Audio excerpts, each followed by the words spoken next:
Cinema ఆరాధ్య గురించి మాట్లాడడానికి please sir.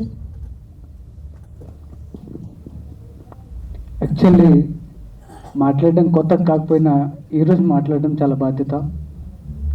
ఎందుకంటే గత 10 సంవత్సరాల క్రితం నేను సినిమా ఇండస్ట్రీకి వచ్చే ముందు నా ఫ్యామిలీ వాళ్ళు ఎంత బాధపడ్డారు అన్నది. ఎందుకంటే ఏ కొడుకైనా మంచి చదివి జాబ్ చేస్తే బాగుంటుంది అనుకునే కుటుంబంలో నేను కూడా ఒకడిని. అక్కడ నాకు నచ్చిన ప్యాషన్ ఎంచుకున్నప్పుడు వాళ్ళు భయపడ్డారు. ఆ భయం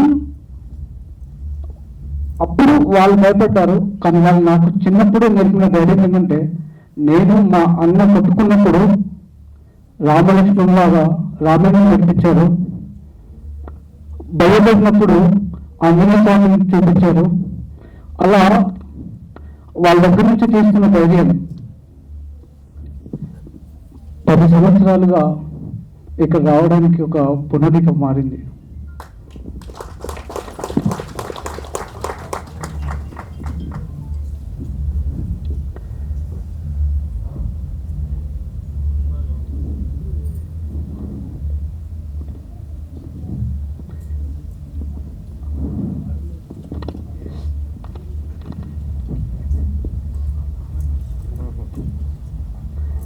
మనము మన జీవితం ఏదో సాధిస్తున్నామో అని ఒక్కొక్క అడుగును ముందుకెళ్తున్న టైంలో కరోనా అడ్డొచ్చింది. ఆ టైంలో నేను రాసిన సినిమాలు షూటింగ్ అయినప్పటికీ ఆగిపోయాయి. ఆఫ్టర్ కరోనా మళ్ళీ మొదలు పెట్టాను. సినిమాలు చేసినప్పటికీ నేను ఎక్కడ కనిపించలేదు. తర్వాత నా జీవితంలో ఒక మలుపు తిరిగింది. ఆ మలుపే నా జీవితం. ఎందుకు చెప్తున్నాను తన గురించి అంటే,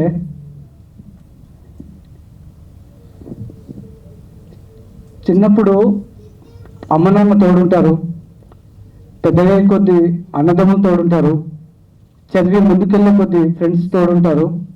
కానీ జీవితంలో మనం అనుకున్నది సాధించాలంటే మాత్రం మనకు చేయి పట్టుకొని మన జీవితంలో వచ్చిన వాళ్ళు మాత్రమే ఉంటారు. ఈ మాట కూడా ఎందుకు చెప్తున్నానంటే, మనం ఏ పనైనా సొంతంగా మొదలు పెట్టాలి అంటే మన పేరెంట్స్ అయినా భయపడతారు. ఎందుకంటే ఓడిపోతే ఎక్కడ 10 సంవత్సరాలు కాదు ఇంకెక్కడికైనా ఇంకా వెనక్కి వెళ్ళిపోతామేమో అనే భయం వాళ్ళకి. కానీ మన ఆలోచన నమ్మే మనిషి మాత్రం మనకు తోడుంటారు, మనకు తోడున్న వాళ్ళు మాత్రమే ఉంటారు. ఇంత కాన్ఫిడెంట్గా ఎందుకు చెప్తున్నానంటే, నా 4 సంవత్సరాల మా ఇద్దరి జర్నీలో తను చెప్పిన మాట ఒకటే, నువ్వు ఆలోచించావా చేసి లాస్ అవుతామా 10 సంవత్సరాలు వెనకెళ్తామేమో, కానీ సాధించామా 10,000 మందికైనా తోడు ఉండడానికి ఒక ప్లాట్ఫామ్ క్రియేట్ అవుతుందని చెప్పింది. ఆ ప్లాట్ఫామ్ని క్రియేట్ చేయడానికి నేను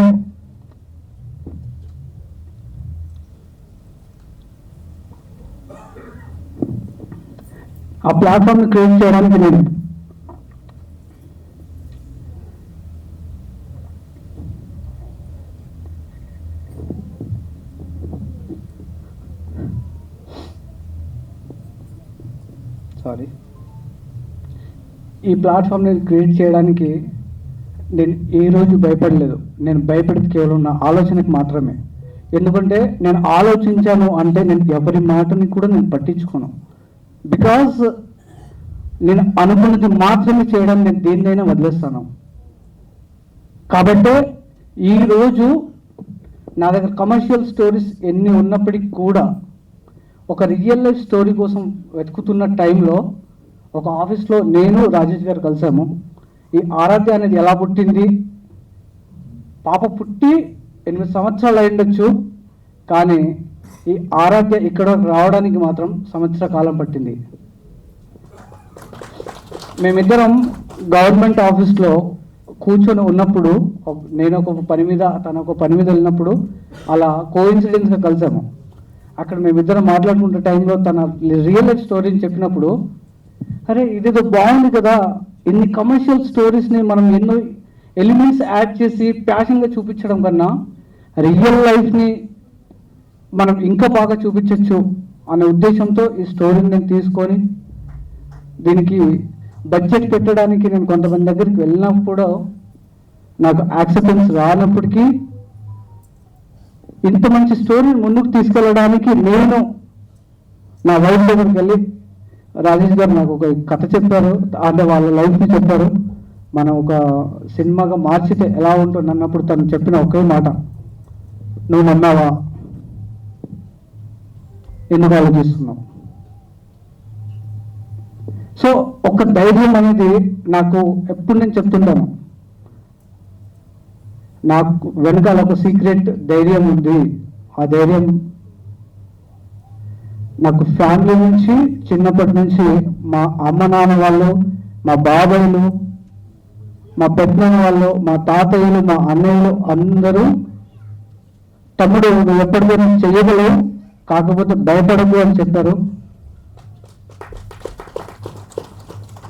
వాళ్ళు చెప్పిన మాటని ఎక్కడ కూడా నాకు భయం వేసినా కూడా నేను నమ్ముకున్నది కేవలం నా ఆలోచన మాత్రమే. కాబట్టి ఆ ఆలోచనే ఈ ఆరాధ్యంగా మీ ముందుకు వచ్చింది. ఇప్పుడు పాప గురించి మాట్లాడాలి అంటే నేను స్టోరీని రివీల్ చేస్తున్నానండి. ఎందుకు రివీల్ చేస్తున్నానంటే నేను సాంగ్లో కంప్లీట్ నేను భయపడకుండా నేను ఓపెన్గా చెప్తున్నాను. నేను స్టోరీని ఎక్కడ కూడా హైడ్ చేయలేదండి. నా స్టోరీ ఎవరైనా సరే ట్రైలర్ చూపించినప్పుడు హుక్ లైన్ని ఎక్కడో హైడ్ చేస్తారేమో, కానీ నేను స్టోరీని హైడ్ చేయకుండా పాప పుట్టినప్పటి నుంచి పాప సక్సెస్ అయ్యే వరకు పిన్ టు పిన్ లిరిక్ వీడియోలో నేను చూపించాను. రాబోయే రోజుల్లో కూడా ఈ కథని ఎవరు కాపీ చేయకుండా ఉండడానికి నేను చేసిన ప్రయత్నం ఇది.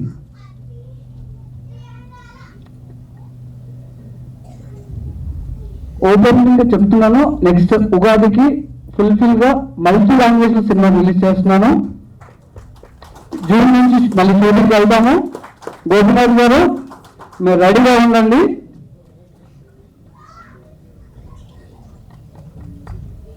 నెక్స్ట్ ఉగాదికి మూవీ రిలీజ్ చేస్తున్నామండి, మల్టీ లాంగ్వేజ్. అది కూడా ఎక్కడ కూడా మనం ఇచ్చేయము. అండ్ నాకు రాజు గారు ప్రివిలేజ్గా పరిచయం అండి. ఆ పరిచయం కాస్త ఇలా ఒక మంచి జర్నీలా ఇంకా కొనసాగుతుంది. దీన్ని మేము ఇంకా పార్ట్ 1 అండ్ పార్ట్ 2గా కూడా చేసే ప్రయత్నం చేస్తాము డెఫినెట్గా. అందుకు మాకు ఆశీర్వదించడానికి వచ్చినటువంటి రాజేశ్వర్ గారికి ప్రత్యేకమైన ధన్యవాదాలు. అండ్ మీ ఆశీర్వాదాలు అండ్ మీ సపోర్ట్ మాకు ఎప్పుడు ఉండాలి సార్. అండ్ ఇక్కడ నుంచి ముందుకెళ్ళడానికి మాకు మీరు సపోర్ట్ చేస్తారని చెప్పేసి నమ్ముతున్నాను. Thank you so much sir. And ఇప్పుడు విష్ణు గారి గురించి మాట్లాడాలి. నేను స్టోరీ అలా అనుకుంటున్నప్పుడు నాకు ఒక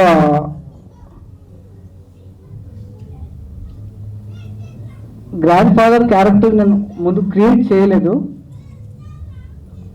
ఫాదర్గా కూడా ఉంటే బాగుంటుంది కదా అనే థాట్ కలిగినప్పుడు మా ఇద్దరు పరిచయంలో బాబుతో చేస్తే ఎలా ఉంటుంది అని తనకు వెంటనే రాత్రి కూడా నేను ఫోన్ చేయడం జరిగింది. షూట్కి అది కూడా 4 రోజుల ముందు. బాబాయ్ మీరు వచ్చేయాలి షూట్కి అని చెప్పాను. తను ఏ క్యారెక్టర్ అని కూడా నాకు అడగకుండా డైరెక్ట్ షూట్కి వచ్చేసారు. అక్కడే స్టోరీ నోట్స్ చేశాను అండ్ ఇమ్మీడియట్గా చేసేయడం జరిగింది. అండ్ ఇందులో శ్రావణి గారు కూడా చేశారు హీరోయిన్గా. తను కూడా చాలా కోఆపరేటివ్గా వర్క్ చేశారు మాతోని. అండ్ సింగర్ లిప్సిక గారు చాలా థ్యాంక్స్ అండి, మీ వాయిస్ మా సాంగ్ ఇచ్చినందుకు. అండ్ గోపినాథ్ బ్రో,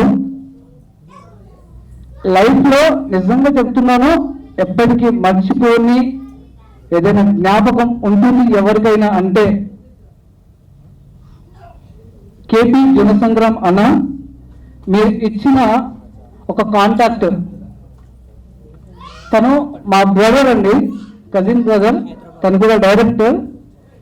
వారిద్దరి పరిచయము ఈ పాటకి మ్యూజిక్గా మారింది.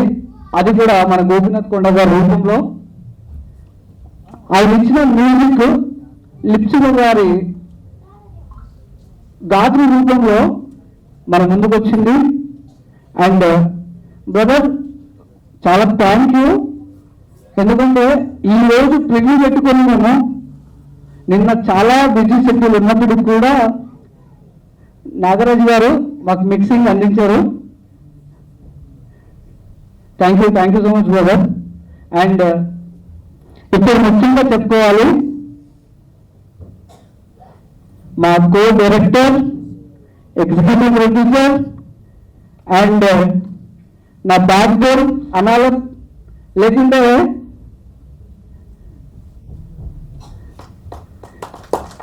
One of the my brother అనాలో దానికి మీనింగ్ లేదు.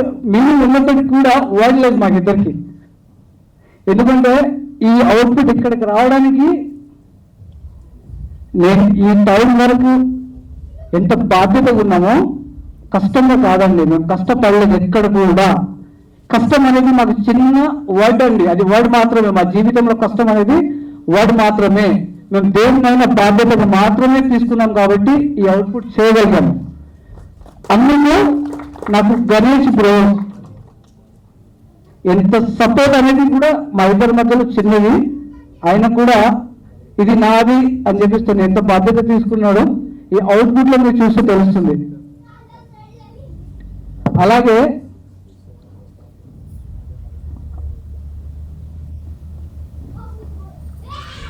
మా అసోసియేట్ డైరెక్టర్ రోహిత్ ఈ ప్రాజెక్ట్ వర్క్ చేస్తూ మరియు ఇంకొక ప్రాజెక్ట్ చేస్తూ ఎల్లకాలం మా కాంటాక్ట్లోనే ఉంటూ ప్రధానికి ఓపెనింగ్ ఉంది. వీరిద్దరు లేకపోతే ఈ అవుట్పుట్ ఇక్కడ ఉండదు. మీరు ఇక్కడ మా టీం చూస్తే ఎవరికి కూడా అబౌట్ 30 ఉండదండి.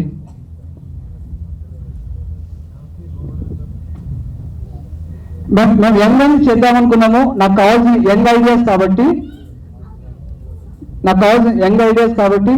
ఓన్లీ యంగ్ టీమ్నే తీసుకున్నాను.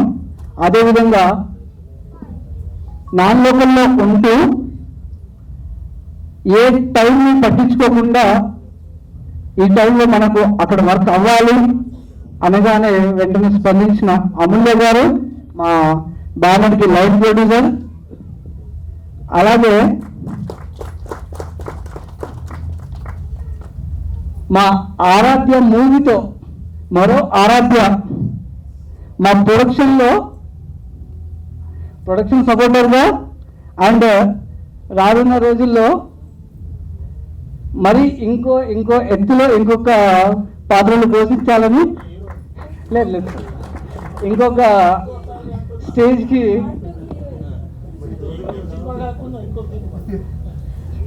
సో మా బ్యానర్లో ఇదండి మా క్రూ. నా నమ్మకం ఎప్పుడు ఇలాగే ఉంటుంది. మన ఎమిషన్ పిక్చర్స్ అనేది తను చెప్పిన విధంగా మా కోసం మాత్రం కాదు, మన కోసం చేసింది. డెఫినెట్గా మాతో అడుగులు వెయ్యాలి అనుకునే కొత్త వాళ్ళతో, నాలాంటి కొత్త వాళ్ళ కోసం నేను క్రియేట్ చేసిన ఒక స్టేజ్ ఇది. డెఫినెట్గా మీ ఆలోచనలు మేము వింటాము. మీ ఆలోచనకి ఇంకేదన్నా ఇంప్రూవ్మెంట్ చేయాలి అని అనిపిస్తే మేము చేస్తాము. మాతో అడుగులు వెయ్యాలి అనుకునే వారికి మేము ఎప్పుడు తోడుంటూ మాలాగే మిమ్మల్ని కూడా ముందుకు తీసుకెళ్తామని నేను చాలా ధైర్యంగా చెప్తున్నానండి. ఎందుకు చెప్తున్నానంటే నేను కేవలం నా ఆలోచనకు మాత్రమే భయపడతాను. ఆలోచించాను అంటే దేనికి భయపడను, నేను చేసి చూపిస్తాను. అది ఈరోజు ఆరాధ్యాలో ఒక నీ పుట్టుకే ఓ వరం సాంగ్తో చూపించాను. ఇది మళ్ళీ నెక్స్ట్ షెడ్యూల్కి వెళ్ళబోతుంది జూన్ నుంచి. అది మళ్ళీ మనం చూద్దాము. ఇక్కడ వచ్చినటువంటి పెద్దలందరికీ అలాగే ఫ్యామిలీ మెంబర్స్కి, ఎవరు ఆడియన్స్ లేరండి,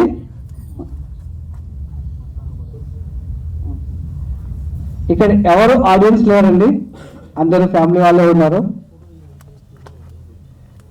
మీ అందరికీ థ్యాంక్స్ అండి. మీ టైంని యాక్చువల్లీ రాత్రి టైం అంటే ట్రాఫిక్కి భయపడతారు, అయినా మా కోసం టైం తీసుకొని వచ్చినందుకు చాలా థ్యాంక్స్. అలాగే మేము ఇంకో గెస్ట్ని కూడా ఇన్వైట్ చేశాము, కాకపోతే తను అసెంబ్లీలో ఉండడం వల్ల రాలేకపోయారు. తను మల్కాజ్గిరి ఎమ్మెల్యే శ్రీ హానరబుల్ బర్రి రాజశేఖర రెడ్డి గారు. Thank you sir. మా ఇన్విటేషన్ మీరు యాక్సెప్ట్ చేశారు, కాకపోతే బడ్జెట్ సమావేశాలు ఉండడం వల్ల మీరు రాలేకపోయారు. ఆ విషయంలో చాలా థ్యాంక్స్. కానీ అలాగే మా అన్నగారు వెళ్ళి మా తమ్ముడు ఏం చేశారు అనగానే మా బిడ్డ అని చెప్పేసి మమ్మల్ని నమ్మి వచ్చినటువంటి మా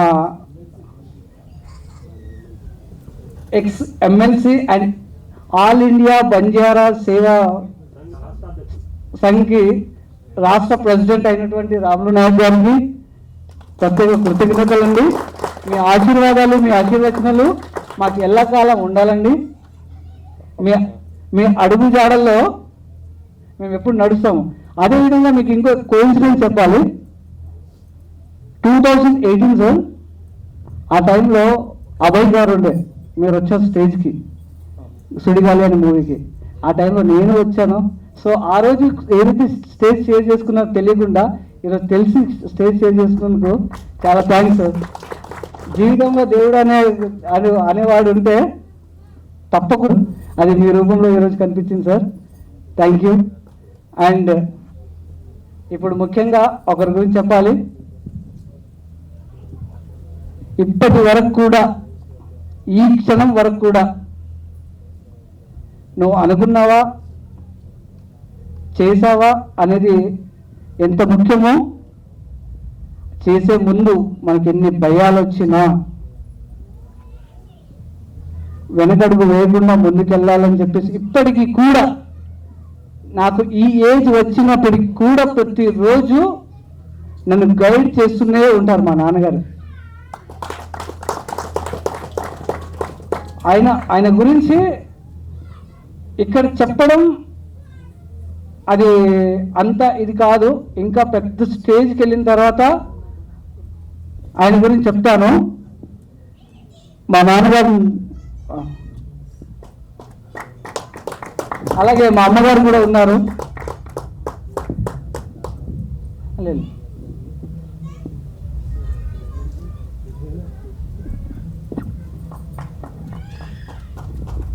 సో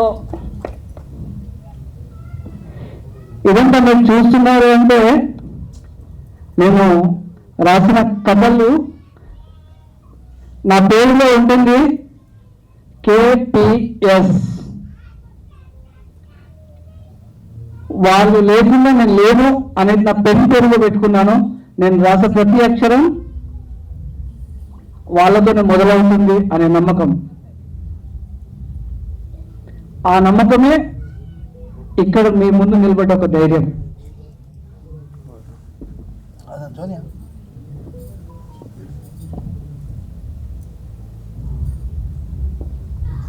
చాలా థ్యాంక్ యూ అండి. టైం అయిపోయిన ఆరాధ్య మూవీని మీరు సపోర్ట్ చేయడానికి వచ్చినందుకు